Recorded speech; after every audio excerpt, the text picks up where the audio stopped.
So you want to buy a business in 180 days. Here's what you need to do.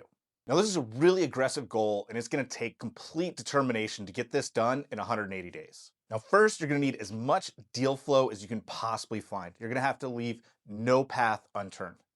So first, you're going to take the obvious. You're going to constantly look at the websites, BizBuySell, BizQuest, different brokerage list sites, everywhere that businesses are listed for sale. You're going to set up your alerts and you're going to stay on top of things. You need to be among the first people to respond when a new listing goes up. Next, you need to network with local brokers. You're going to want to start this right away. Go to their meetings. Every city has a business brokers association. You need to go to those. You need to show up. You can't just show up once. You need to show up over and over and over again. Every one of those, I've been to those meetings. There's always that ETA buyer that shows up for one meeting and nobody sees them again. That person's just completely forgotten. You need to show up over and over and over. Next, you need to start networking with business owners. You need to go to places where they hang out. One area that's really untapped is the Rotary. There are lots of older individuals that own businesses there. It's a really great resource. Chamber of Commerce can be okay, but a lot of times you have younger people trying to accelerate their career with the Chamber of Commerce versus people at the end of their career. So you need to find places where people more at the end of their career hang out versus people at the beginning of their career. And likely those aren't going to be the places you necessarily want to go. But that's where the business owners are, and that's where you need to be. Same with industry trade associations. You need to be there. Find the meetings that the owners go to, not the ones that the employees go to. And then finally, you can do your cold outreach.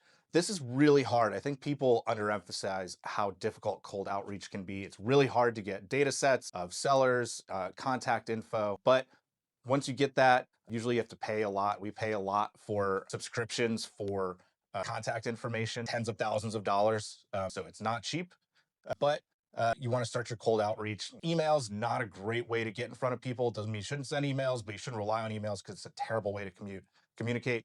Same with cold LinkedIn DMs. Sellers that you're looking for are not on LinkedIn. So relying on LinkedIn as your source, you might find something, but it's probably not high odds. Again, if we're going 180 days, we got to do everything. LinkedIn might need to be on that list, but again, it's not a likely area. Picking up the phone and calling, you're going to have to, it's important to get their personal cell phone numbers. That's really expensive and really hard to get. Calling the front desk, you're just going to get blocked. Same with sending mailers to them. You can send mailers to the office, much more successful at sending mailers to their houses. Again, it's extremely hard to get that data, but that's where you're going to be more successful. So if you want to hit that 180 close date, you've got to be really aggressive at going after all those channels. So now if you want to close in 180 days, you need to have a deal under LOI within the first 90 days because it's going to take about 90 days to close that deal. Now, 90 days might seem like a long time, but if you're using SBA funding, 90 days is on the very short end of how long it typically takes to close a deal. Now, if you want to close in 90 days, you got to run parallel tracks. You can't let one thing complete and then start the other. So you need to work on the financing and everything that you're going to need for the bank. You need to work on your due diligence, everything that you need to look through that business, your quality of earnings, your legal due diligence. You have to run that parallel to your bank process. You have your attorney drafting all your documents, again, in parallel. You can't wait until you've gotten approval from the bank to then start the legal process, or once you've gotten a good look from the bank, then to do your Q of E. You're going to have to take the risk at the possibility of you've already started drafting the legal documents, but the financing ends up getting turned down. And then you have the broken deal costs of the legal. If you want to hit that goal of closing in 180 days, you've got to take that risk. You've got to risk broken deal costs to get closed in that timeline.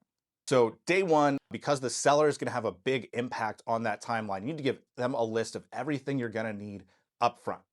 Some of the items on there, we're going to have tax returns, financial statements, employee handbooks, pay stubs, proof for all the add backs. Might need their articles of organization. You're going to need lots of different documents from the seller. It's a very long list. Got to give it to them day one. And then you're going to have to stay on top of them. So what we do is we share back and forth what we requested and what's been given so we can show what's missing and what they still need to provide, and that we can stay on top of them to make sure that they give us that info. You're going to need to engage with your lender, your QOV provider right away and start sending the necessary documents to each so that they can work on it at the same time. The more info you give up front, the faster the process will go. And by doing this in parallel with speed, getting everything up front, it's your only chance of closing within 90 days. But if you do everything right and everything that you can't control also goes your way, which is going to include the bank and the seller, or that there's just not some type of thing that pops up, there's always something that pops up that's going to cause a delay. You're going to have to count on a little luck to make sure that none of those issues happen. If all goes well, you can hit the 180 days. Now, is this timeline realistic? No, absolutely not. We tell people that the search is probably going to take about a year. Usually our LOIs do say we're going to try to close 90 days after the signing. Usually it runs longer. But the 180 days is possible if you're extremely focused, extremely dedicated, and you've got luck on your side. Now, if you want to buy a business with us and you need help through this whole process, click the link in the bio, apply for our partner program.